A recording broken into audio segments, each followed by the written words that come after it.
ما کریسمس رو با درختای تزیین شده و بابا نوئل میشناسیم.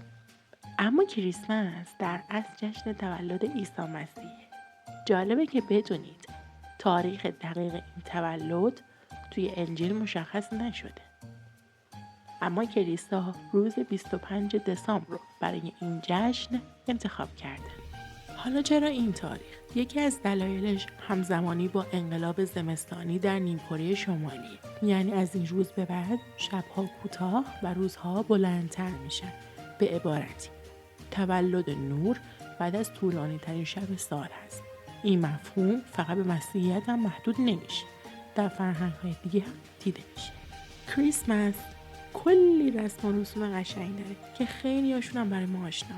مثلا شب کریسمس، شب 24 دسامبر که خیلی ها با خانواده یا دوستان دور هم جمع میشن، شام ویژه میخورن، به همدیگه هدیه میدن یا برای مراسم کلیسا آماده میشن. خود درخت کریسمس نماد زندگی و سبزیه. تزیین درخت کاج با چراغ‌های رنگی، گوی یا ستاره‌های روی نوک درخت از معروف‌ترین نمادهای این جشنه. میرسیم به شیرین‌ترین بخش کریسمس. میتونین حدس بزنین کدوم بخشه؟ بابا نوئل. بابا نوئل مهربون با ریش سفید و لباس قرمز که فقط هم برای بچه‌های خوب هدیه میاره. یه قسمت شیرین و رویایی از کریسمس رو تشکیل میده. میخوام یه چند تا نکته جالب و باحال کریسمس بهتون بگم. شاید خیلیاتون اینو بدونید، شاید هم ندونید. ولی یه نکته خیلی جالبی وجود داره راجع به عیسی مسیح.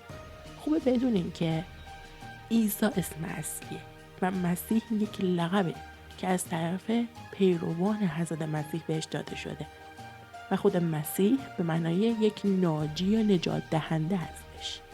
شنیدین میگن جیزس کرایست؟ جیزس به معنای حضرت عیسی است، ولی کرایست مسیحه. وقتی میگیم عیسی مسیحه، در اصل میگیم که حضرت عیسی یک نجات دهنده هستش. یه نکته تاریخی جالبی هم هست، اونم اینه که بسیاری از رسوم امروز کریسمس ریشه در فرهنگ‌های کهن جزایر بریتانیا و اسکاندیناوی داره. مثلا سنت تزیین درخت کاج احتمالاً از جشن‌های زمستانی یول بوده در میان ژرمن‌ها و وایکینگ‌ها. توی جشن یول برای نشانه‌های زندگی در سرمای زمستان از شاخه‌های همیشه سبز و کنده‌های بزرگ یول استفاده می‌کردن که حالا به شکل کیک یولاک خورده میشه. سرچ کنید براتون میاره. حتی بابا نوئل که داشتیم راجعش صحبت می‌کردیم ترکیبی از شخصیت سنت نیکلاس در مسیحیت و اودین پیر، یکی از خدایان اساطیر نورسه. رابطه کریسمس با شب یلدا چیه؟ بعضی از محققان معتقدن که کریسمس و شب یلدا هر دوتا ریشه در جشن‌های پیروزی نور بر تاریکی هستند. یلدا هم که به معنای زایشه، جشن زایش خورشید و بلند شدن روزها بعد از طولانی ترین شب ساله. شاید این دو جشن از یک مفهوم مشترک جهانی ریشه گرفتند. قبل از رواج کریسمس، رومیان باستان در اواخر دسامبر جشنی داشتن به نام ساتورنالیا. تو این جشن که حدود 1 ماه طول می‌کشید همه چیز به هم می‌ریخت. برده‌ها موقتا آزاد می‌شدن و ارباب می‌شدن. کسب و کارها تعطیل می‌شدن و همه به شادی و پایکوبی مشغول می‌شدن. بعضیا میگن کلیسا برای اینکه حالا جذابیت بیشتری ایجاد کنه تاریخ کریسمس رو با این جشن محبوب همزمان کرده. شاید شما عاشق کریسمس باشین، عاشق صدای زنگوله هاش، حس نودوستیش، اینکه کلا یه نوع محبته، یه نوع ساختن لحظه‌های گرم. کلا کریسمس فراتر از یک مراسم مذهبیه و اگه دوست دارین که همچین جشنی داشته باشین، چون بالاخره همه جشن نمیگیرن و اگه مثلا کسی هستین که حالا دخترین، پسرین، گوشه از خونه دارین زندگی میکنین و مثلا خانواده جشن نمیگیرن، میتونین کارهای دیگه کنین که توی فضای کریسمسی قرار بگیرین. مثلا میتونین یه تزیین کوچولو انجام بدین، یه گوشه از اتاق که اون فضای کریسمسی رو براتون ایجاد کنه. یا اینکه مثلا میتونین که شیرینی های کریسمسی خودتون درست کنین یا مثلا تهیه کنین یا کلا تزیین کنین، مثلا یه چیز بگیرین و تزیین کنین که توی فضاش قرار بگیرین. میتونینم هیچ کدوم این کارا رو نکنین، فقط یه فیلم کریسمسی باحال ببینین، مثلا مثل تنها در خانه.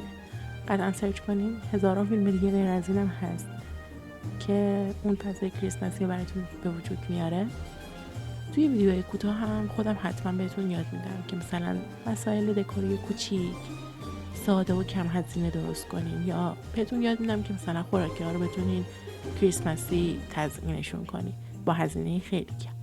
پس کانال ساب داشته باشین تا ویدیوی بعدی ما از دست ندین و به این ترتیب کریسمس دوباره از راه میرسد، نه فقط با چراغ ها، هدیه ها، بلکه با فرصتی دوباره برای صلح، برای مهربانی، برای تاباندن کمی نور به زندگی یکدیگه. از صمیم قلبم پیشا پیش کریسمسی پر از معجزه های کوچک برای همه تون آرزو میکنم. معجزه هایی مثل لبخند غیر منتظر، یک دیدار به موقع، یا آرامشی که ناگهان به سراغتون بیاد. امیدوارم سال جدید میلادی براتون آغازی باشه پر از داستان‌های زیبایی که هنوز نوشته نشده. تا شنیدن دوباره صدای هم، کریسمس مبارک.